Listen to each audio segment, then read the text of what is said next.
Graça e paz, irmãos. No capítulo 15 do Evangelho de Jesus Cristo segundo Lucas, Jesus conta 3 parábolas sobre perda e resgate. A primeira, ele põe uma ovelha que foi perdida, mas foi resgatada. O pastor deixou 99 no deserto e foi atrás daquela que tinha se perdido e trouxe a ovelha fugitiva no colo. A segunda, e assim ele ensina nessa parábola da ovelha perdida, ele ensina sobre perda e resgate de vida. Quando ele fala sobre perda e restauração ou resgate de relacionamentos, ele põe um pai e o filho. Nós conhecemos a parábola do filho pródigo. Quando ele fala sobre perda e resgate de valores, nós vamos ler o que ele quer dizer. No capítulo 15 do Evangelho de Jesus, segundo Lucas, no versículo 8, Jesus, ainda falando sobre perda e resgate, ele diz: ou qual é a mulher que, tendo 10 dracmas, se perder uma, não acende a candeia, varre a casa e a procura diligentemente até encontrá-la? E, tendo-a achado, reúne as amigas e vizinhas, dizendo: alegrai-vos comigo, porque achei a dracma que eu tinha perdido. Eu vos afirmo que, de igual modo, há júbilo diante dos anjos de Deus por um pecador que se arrepende. Aqui Jesus Cristo está falando de uma mulher. Esta dracma foi perdida dentro de casa. Foi perdida na intimidade da família. Você pode ter 50 casas, mas a casa onde você mora tem um nome diferente. Ela é o seu lar. Aquela mulher tinha certeza que a dracma foi perdida dentro de casa. Ela não foi procurar no quintal, no jardim. Ela procurou dentro de casa. Dracma é dinheiro. Dinheiro é valor. Nós estamos aqui hoje para pensar um pouco quantos valores têm sido perdidos dentro da nossa casa. Quantas coisas têm se perdido diante de nós. Nós estamos vivendo uma época tão conturbada, mas tão conturbada. Eu ouvi falar da história de uma lagarta que chegou no psiquiatra dela. Aí ela encontrou outra lagarta e disse assim: ei, amiga, você está chegando ou você está saindo? E a outra disse para ela: eu não sei. Se eu soubesse alguma coisa, eu não estaria aqui. Isso pode não ter graça nenhuma. É só para mostrar o quanto nós estamos num momento tão confuso da história da humanidade. Que momento, que confusão é essa que nós estamos vendo? Quando nós olhamos para o mundo, nós não temos um estadista. Qual é o grande estadista do momento? Não temos. Quando você procura qual é o grande compositor do momento, qual é o grande pintor, qual é o grande poeta, você não encontra mais expoentes. Os ídolos da nossa juventude, eles morrem de overdose. Ora, por que overdose? Por que tanta agonia, tanta dor? Eles procuram preencher a dor com entorpecente. Mas qual é o momento que Deus indicou? Qual é a característica de hoje? Lembra, o maior imperador que este planeta já viu foi Nabucodonosor. E Nabucodonosor, um dia, isso está escrito no livro do profeta Daniel. Nabucodonosor já tinha construído Babilônia, já não tinha mais o que adquirir. Ele era o maior homem daquela época. Parou. Ele queria saber o que seria depois dele, o que ia acontecer com Babilônia, como seriam os governos depois dele. E Deus, que chamava Nabucodonosor de meu servo, deu para ele um sonho. E nesse sonho, Deus mostrava para ele uma estátua multimetálica. A cabeça era de ouro, o peito e os braços de prata, o tórax e o abdômen de bronze, as pernas de ferro e os pés, em parte ferro e em parte barro.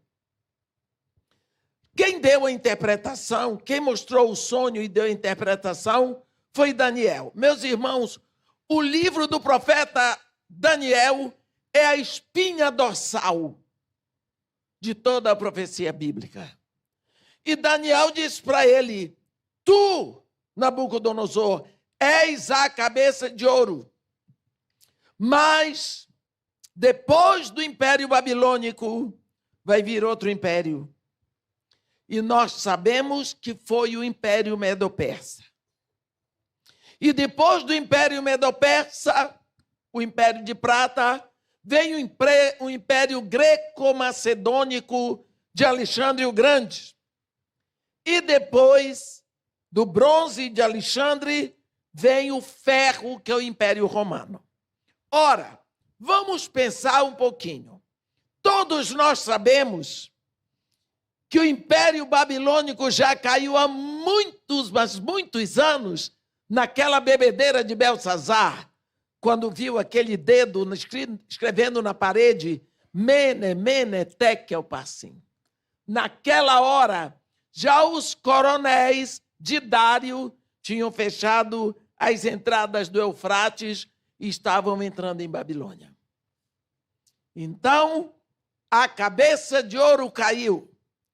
Vem o Império Medo-Persa, peito e braços de prata, com Dário e Ciro e Artaxerxes e Assuero e todos os Xerxes. Também já passou, não é? Então vem ventre, quadris de bronze, Alexandre o Grande, Império Greco-Macedônico. Também já foi. Alexandre o Grande, aos 32 anos, tomou uma grande bebedeira, teve um febrão, morreu, e o seu império foi dividido por 4, pelos seus 4 generais. O que mais conhecemos é Ptolomeu, que tomou o Egito, e nós o conhecemos largamente por causa de Cleópatra. Então, cabeça de ouro já foi. Peito e braços de prata já foi. Quadris de bronze já foi. Vem o Império Romano. Agora, cadê o Império Romano? Está aqui. Quem venceu o Império Romano? Ele foi se diluindo. Também na bebedeira dos Césares. Nós ainda temos resquícios dele. Nas nossas taxas, nos nossos tributos. Quem estuda direito romano. Mas a Bíblia diz que os pés dessa estátua eram, em parte, barro de oleiro e, em parte, ferro. Ora, nós lembramos que Jesus nasceu durante o Império Romano. 2000 anos. Acabou. Há 2000 anos estava aí o Império Romano, que já foi diluído.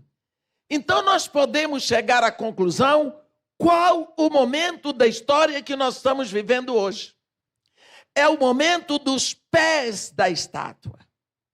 Barro com ferro, por acaso, barro e ferro, eles têm alguma coisa a ver entre si?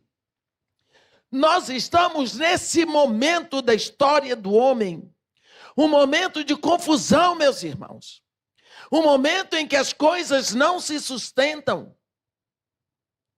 Um momento em que o mundo está em polvorosas. Às vezes pensamos, é o Brasil também. Mas olha para toda a América do Sul. Ah, mas é terceiro mundo, então vamos para a Europa. E vamos para a América do Norte. O mundo todo está de cabeça para baixo. Nós estamos no momento da história em que é um momento de confusão, em que as coisas não se juntam. É tudo separado, é tudo confuso. Nada tem explicação. Mas queremos falar dos valores. Quais são os nossos valores hoje? Eu não estou ainda chegando a falar para a igreja. Quais são os valores do mundo hoje? Não existe um. Foi embora respeito, ficou ridículo falar de honra, respeito, pureza, pudor. Para onde foram os valores? Vivemos num momento de anarquia. Quais são os valores da família hoje? Quando Paulo escreveu para Timóteo, ele foi muito claro e disse: olha, Timóteo, sabe que nos últimos dias sobrevirão tempos difíceis, porque os homens serão egoístas, avarentos, jactanciosos, arrogantes, blasfemadores, desobedientes aos pais, ingratos, irreverentes, desafeiçoados, implacáveis, caluniadores, sem domínio de si, cruéis, inimigos do bem, traidores, atrevidos, infatuados, mais amigos dos prazeres do que amigos de Deus, tendo forma de piedade, negando-lhe, no entanto, o poder. Este é o quadro que nós temos hoje. Mas Deus, na sua infinita misericórdia, deixou uma igreja aqui na terra. E Deus chamou a você e a mim e a todos nós para ser a igreja do século 21. E aqui nós estamos, no meio dessa confusão, criando filhos, ensinando para eles valores eternos, da verdade, da justiça, da integridade, da honra, no meio desse caos. Nossos filhos aprendem todos os valores eternos em casa e vão para a escola para ouvirem que aquilo tudo é démodé, que não é assim. E muitas vezes os nossos filhos aprendem a admirar as pessoas que têm uma cabeça mais moderna, né? Que não são tão ultrapassados. Eles admiram. E como nós vamos lutar com isso? Se nós precisamos resgatar todos os dias, arrumar a nossa casa, saber que nós não fizemos filhos. Esse é um princípio. Nós não fizemos filhos. Deus é o único Criador. Deus é Jeová Elohim, o único que tem em si todo o poder da criação. Um homem com outro homem são dois homens. Uma mulher com outra mulher são duas mulheres. Mas um homem com uma mulher formam uma só carne. E isso é princípio de Deus que criou. Isso é princípio de Deus. Agora, quando um homem e uma mulher se unem, pode ser no casamento ou quem sabe fora, eu não vou discutir isso. Eles abrem a guarda para que Deus traga uma vida e tome a semente do homem e com o elemento da mulher comece a tecer um corpo para aquela vida. Quando o salmista ora, ele diz: tu formaste o meu interior, tu me teceste no ventre da minha mãe. Os meus ossos não foram de ti encobertos, quando no oculto eu fui formado e entretecido como nas profundezas da terra. Tu me viste a substância ainda informe. E no teu livro todos os meus dias foram escritos e determinados, quando nenhum deles havia. Você não fabricou seu filho. Você recebeu o filho que Deus botou ali. Mas, filho, você também não escolheu seus pais. Foi Deus que escolheu aqueles pais para você. Mas meu pai é macumbeiro. É seu pai. Mas minha mãe é bêbada. Mas é sua mãe. Está achando que eles escolheram você? Não, isso se chama família, construção de Deus. Quando eu me lembro que uma vez, eu tinha muita vontade de ter uma air fryer, mas todas as vezes que eu olhava a air fryer, eu dizia, é muito cara. Ia deixando para depois. Tinha uma missionária inglesa, judia inglesa, que andava comigo, que ela queria que eu comprasse uma air fryer. Você sabe, mania de gordo, quer comer tudo sem fritar para emagrecer, mas não emagrece.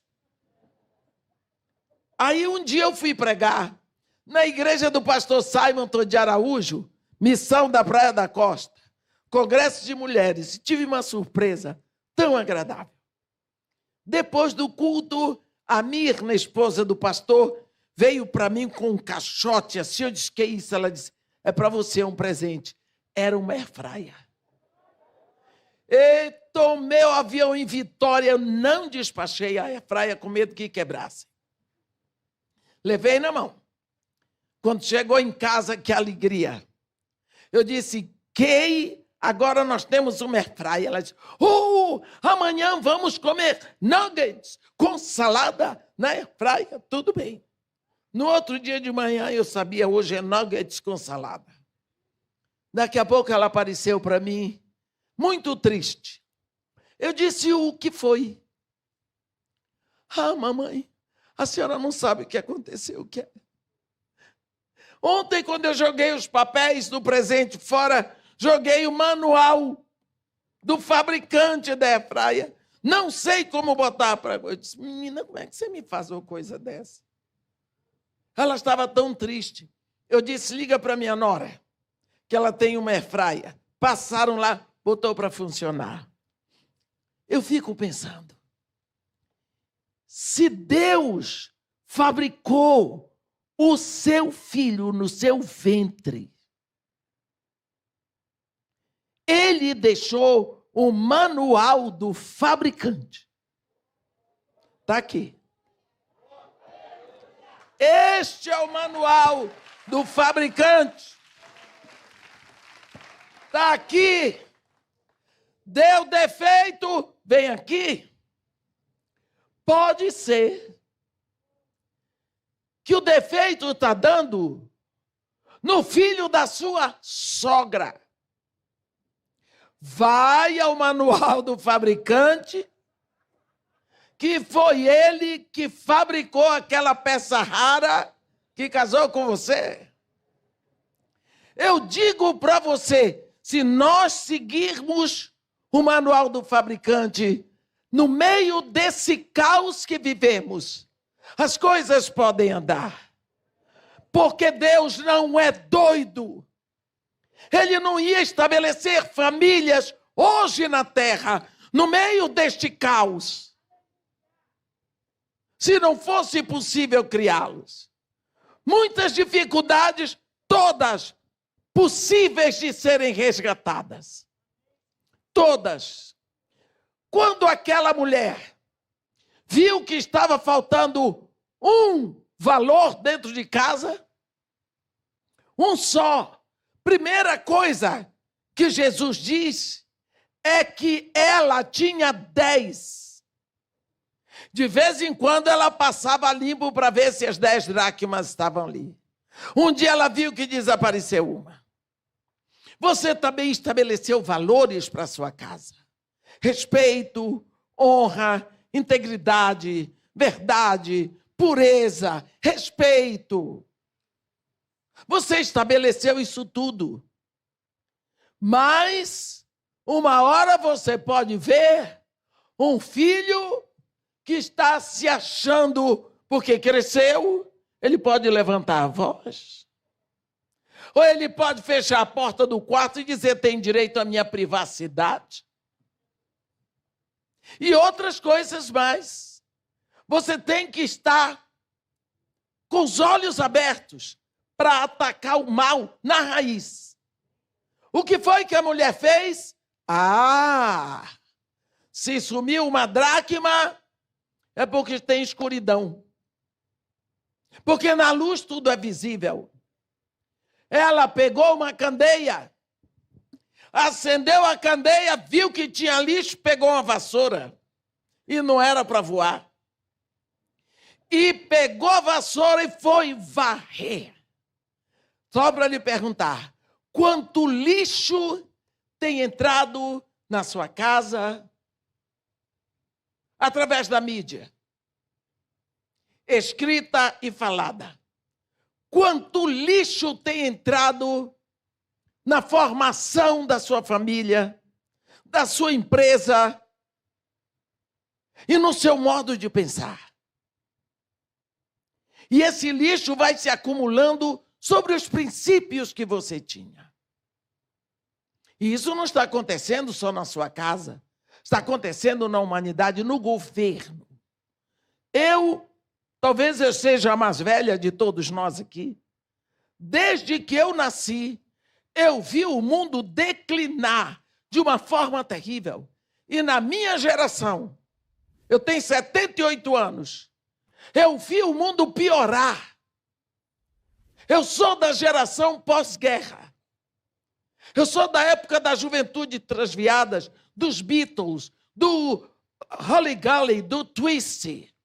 Eu sou da época dos hippies. Eu sou de uma época em que surgiu o tal do amor livre. Tudo isso surgiu na minha geração. Oh, geração terrível! É a minha geração. Esse período após a guerra. Eu nasci em 44. O mundo declinou, o mundo piorou, a sociedade piorou nessa minha geração. O que você faz quando você vê que a casa está suja? Você varre. Mas você não sabe onde está o lixo se você não acender a luz. O que é que a Bíblia diz sobre isso? Lâmpada para os meus pés e luz para o meu caminho é. Pode dizer. A tua palavra. Nós temos alguns princípios que nem sempre são bons. Eu gosto de ler a palavra de Deus em voz alta, porque quando eu leio em voz alta eu ouço, e aí eu memorizo. Quando os discípulos disseram, mestre, ensina-nos a orar. Jesus Cristo diz, quando orardes, dizei, Ele não diz quando orardes, pensai. Ele diz, dizei. Então por que nós só sabemos orar assim? Tem gente que não diz um aleluia. Para não dizer.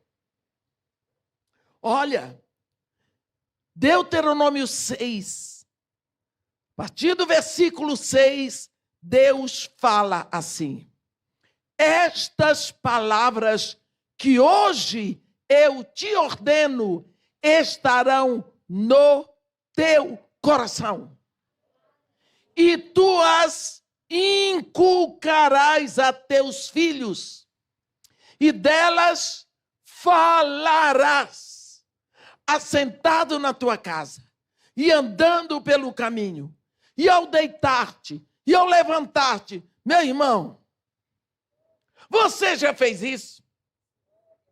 Seus filhos já ouviram a palavra de Deus, anunciada pela sua boca, pelo meio da casa, você lá de pijamão.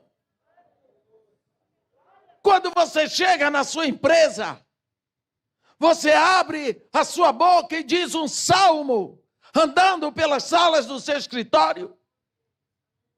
Você já abriu sua boca para anunciar desde a portaria do seu prédio a palavra de Deus? Será que a última coisa que a sua família ouve é a palavra de Deus? E a primeira de manhã é a palavra de Deus? Mas Deus mandou fazer.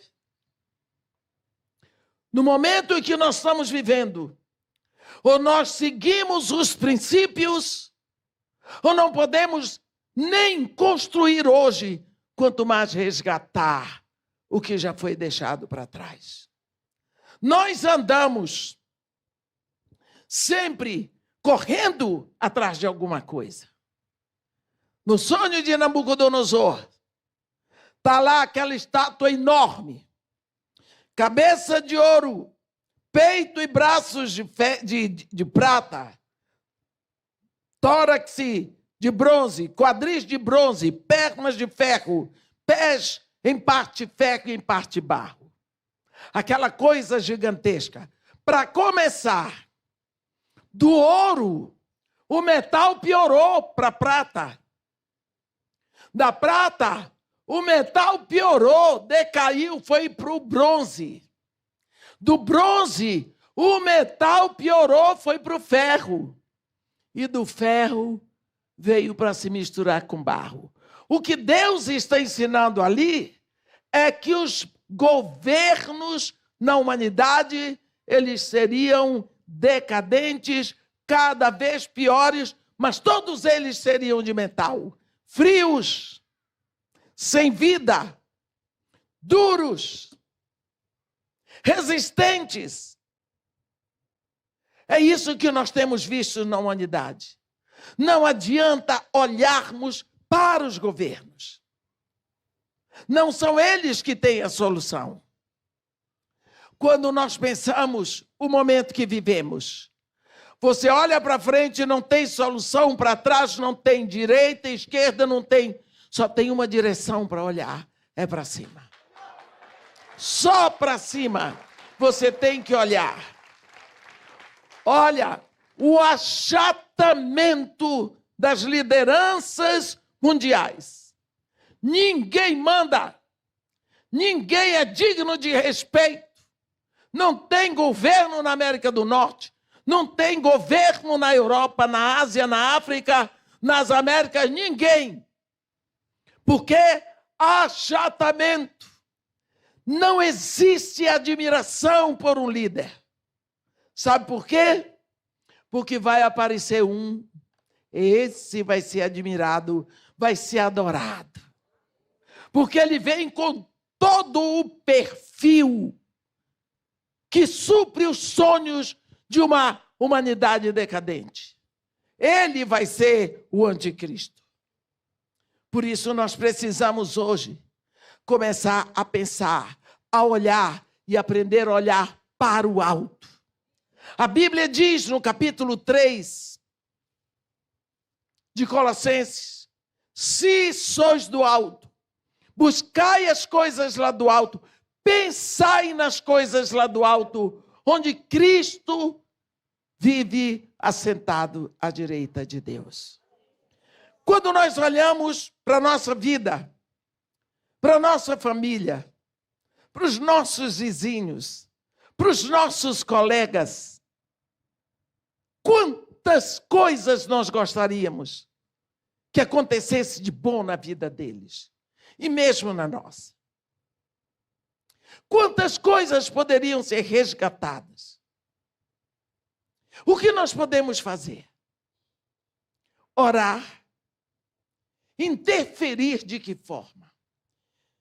Eu tenho um método para chegar perto de pessoas que não ouviriam o evangelho.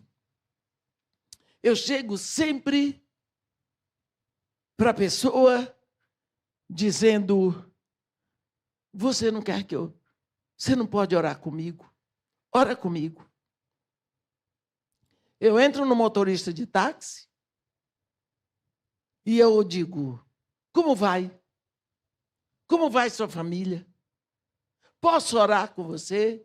A coisa só é ruim quando o motorista é testemunha de Jeová. É difícil. É difícil. O resto não tem problema, eu estou pagando. Né?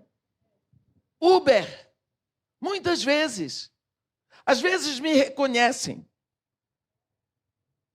Você pede para orar com a pessoa. Ora pela família dela, ora pelos filhos, ora pelas finanças, ora pela saúde. Sabe por quê? Não é profetada não, meus irmãos. Todo mundo hoje está precisando. Todos nós precisamos de oração pela nossa família, pelo nosso trabalho, pela nossa produção, para resgate de valores, para alegria, para paz dentro da casa. Não há quem resista, quem diga não, eu não quero. Você tem um vizinho, você está vendo a família dele se acabar. O que é que você faz? Aí eu vou pedir oração na igreja. Você é a solução para ele. É você filho de Deus. Vai lá, o não você já tem. É preciso que você se exponha. Há um momento em que Jesus, falando para a sua igreja em Cantares, ele diz: mostra-me o teu rosto, faze-me ouvir a tua voz, porque a tua voz é doce e o teu rosto é amável.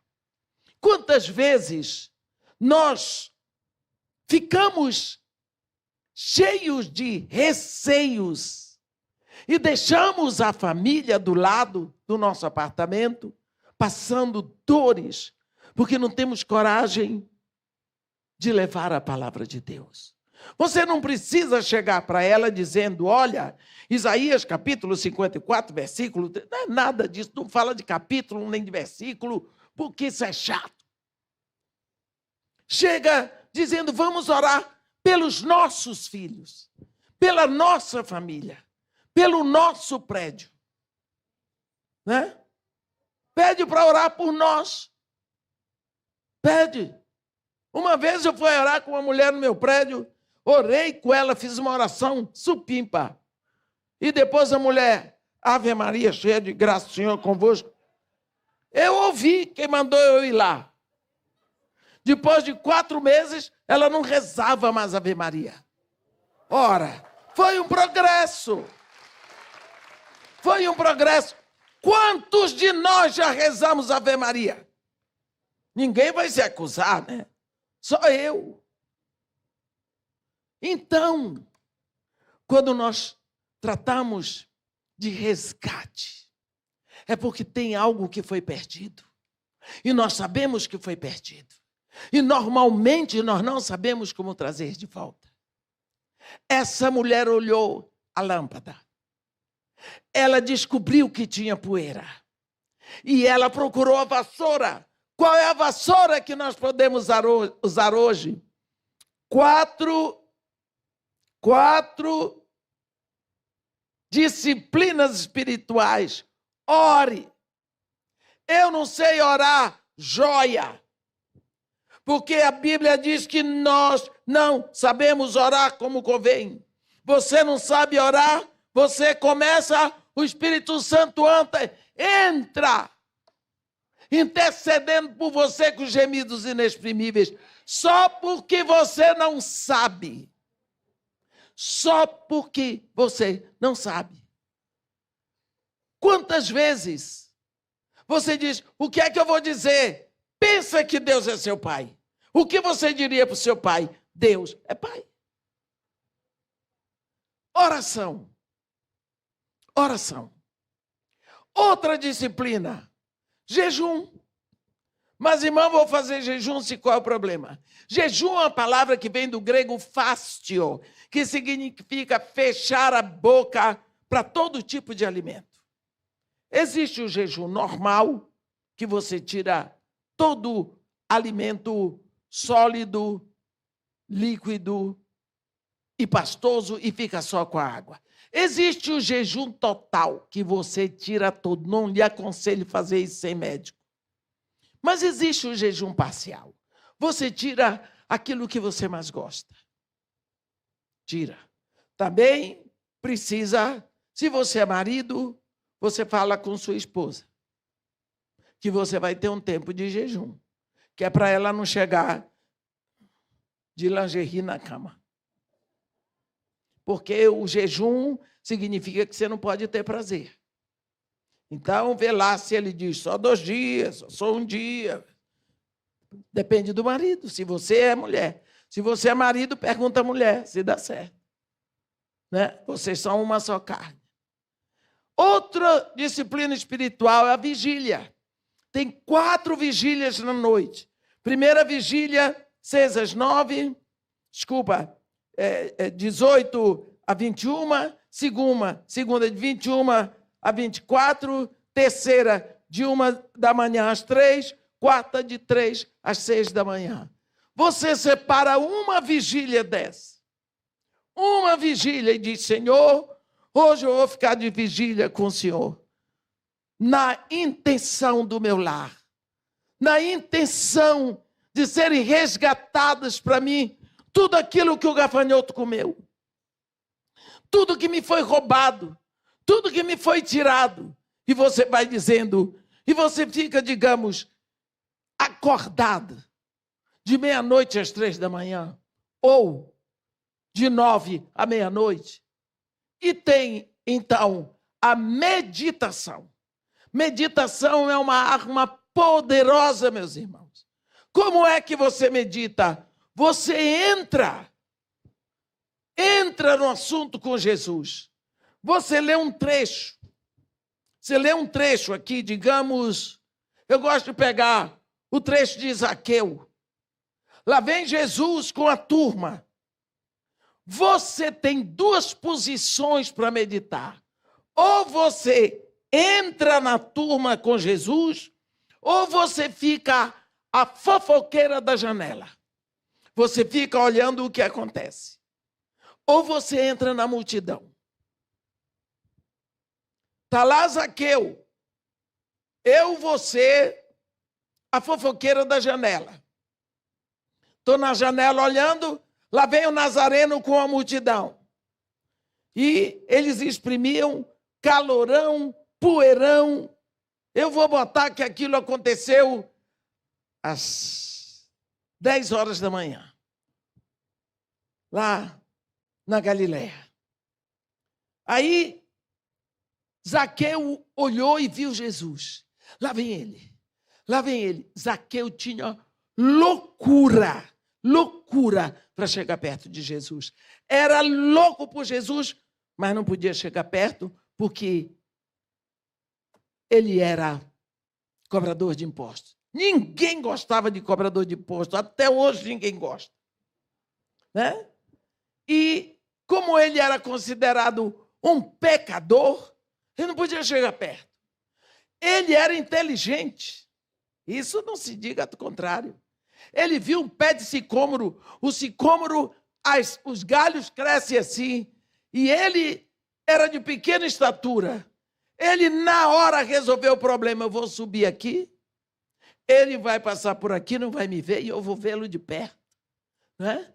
Você pensa um homem daquele com todas aquelas capas, né?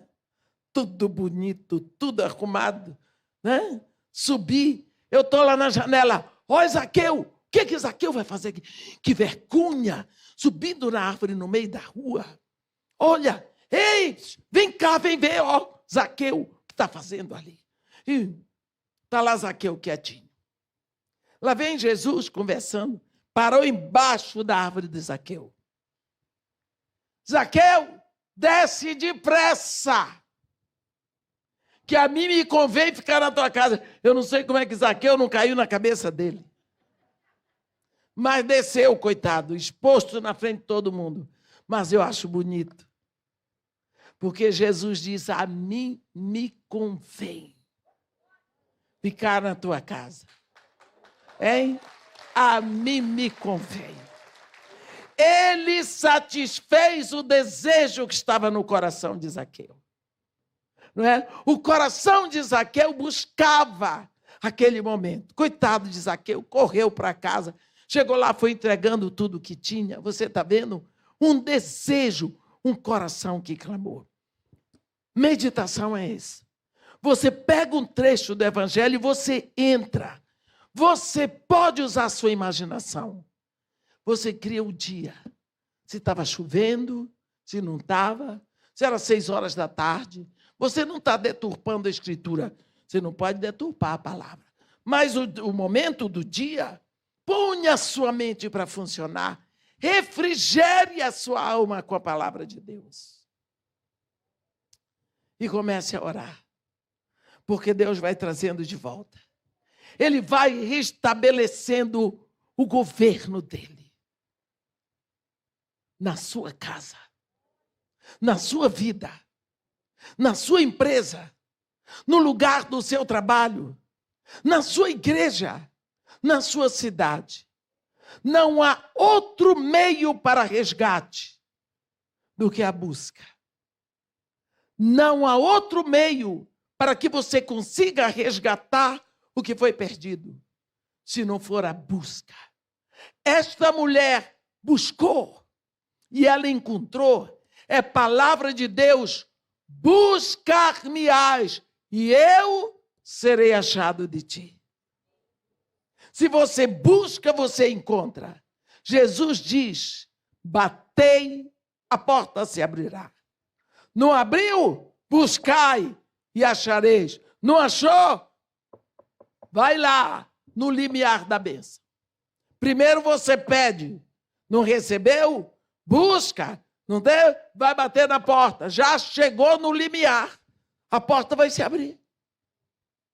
Então, se você percebe na sua vida que valores foram sendo perdidos ao longo do crescimento dos seus filhos, porque às vezes a gente vai deixando, já cresceu, e porque cresceu tem que ficar indiferente, mal criado, grosso, desobediente só porque cresceu?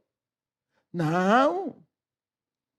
Eu ensino muito isso lá na favela. Não permita que seu filho levante a mão para você quando ele é pequeno, que criança gosta. Ele experimenta. Não deixe. Porque quando a criança desenvolve isso, ela é amaldiçoada. Porque ela levantou a mão para a mãe ou para o pai. A maldição vem sobre o agressor.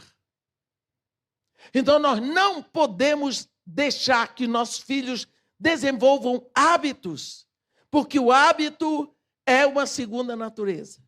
Depois, para resgatar é mais difícil, mas nós somos filhos do Deus do impossível. Então, quantos de nós pensamos na nossa vida e vemos tanta coisa que ficou para trás, que nós não gostaríamos que tivesse sido levado na correnteza. E hoje nós gostaríamos de reaver. Reaver o tempo quando nossos filhos pediam licença para sair. Reaver o tempo quando eles nos respeitavam, quando nos amavam, quando sentavam à mesa e faziam oração. Mas talvez gostaríamos de reaver o tempo em que nós também orávamos com eles. Fomos deixando para trás o hábito do culto doméstico. Como resgatar o culto doméstico? Como resgatar? Nós estamos interessados em resgatar outras coisas. E o culto doméstico é um momento tão precioso porque Jesus diz: se 2 de vós estiverem no meu nome, eu estou. Pensa, você, sua mulher, seus filhos, até a sogra, estão no nome de Jesus, ele está ali na sua casa. Método. Quando eu entrei no Morro Dona Marta, o Morro Dona Marta era a favela mais violenta do Rio de Janeiro. Encontrei uma personalidade aqui daquela época. Maior concentração de centro de macumba. Eu subia por Laranjeiras e descia. No princípio era o Verbo, e o Verbo estava com Deus, e o Verbo era Deus, ele estava no princípio com Deus. Todas as coisas foram feitas por intermédio dele, e sem ele nada do que foi feito se fez, porque a vida estava nele, a vida é a luz dos homens. Só palavra de Deus. Só palavra de Deus. Eu não dizia uma palavra minha, só o que está escrito. Porque eu creio que esta palavra foi gerada no coração de Deus. Eu achava que isso ia resolver o problema em 2 anos. 12. Em 2002, acabou o último centro de macumba. A macumbeira foi convertida. Preste atenção. 2004, o Morro Dona Marta foi retirado da lista das favelas violentas. 2008, primeira UPP do Rio de Janeiro. Morro Dona Marta, sem um tiro, sem uma gota de sangue. A Globo resolveu subir o morro. Manchete e tudo. Eu apareci na Globo 3 vezes por dia, rapidinho. Porque era a presença evangélica no morro. Presta atenção. Fizeram um censo. 83% da favela é evangélica. Ficaram maravilhados? Ficaram maravilhados? Você vai no meu projeto lá, Casa de Marimata, todo canto que você virar tem versículo escrito. Vai ler, mesmo que não queira. Até dentro do banheiro, sim. Palavra de Deus, eu sou completamente louca por essa palavra. Porque eu sei que tem resposta, meus irmãos. Eu sei que ela é verdadeira. É palavra gerada no coração de Deus. Eu quero pedir a vocês, pelo sangue precioso de Jesus. Eu quero pedir a vocês, pelo amor de Deus. Eu estou falando para vocês como uma irmã mais velha, que nasceu primeiro que vocês.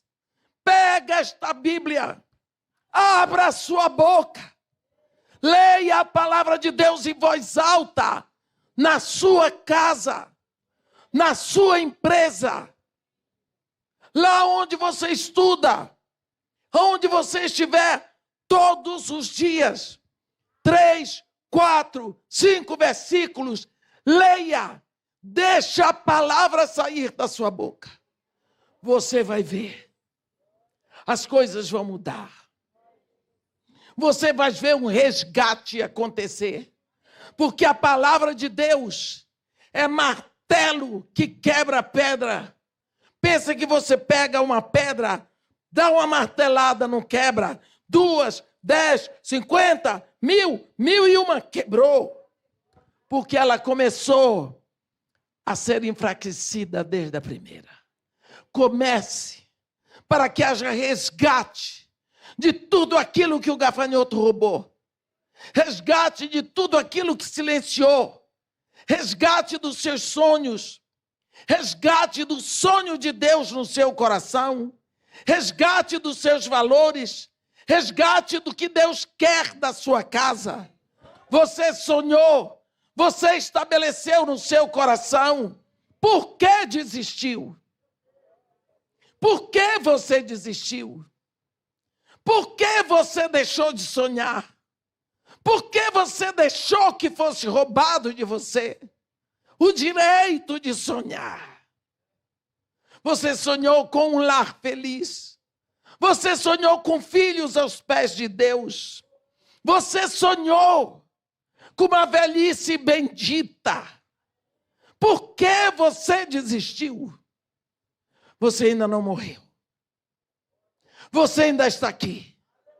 E Deus ainda é Deus e será para sempre. Portanto, vamos orar. Vamos orar. Vamos orar. Levante. Vamos orar. Senhor dos exércitos, Deus soberano, Criador dos céus e da terra, olha para nós, Senhor, na tua misericórdia, na tua graça, na tua bondade, na tua justiça, Senhor. E visita as nossas casas, visita o nosso trabalho, visita a nossa empresa, restaura, Senhor, os sonhos que ficaram engavetados. Abre as comportas da tua glória sobre nós. Batiza-nos com uma unção nova de alegria.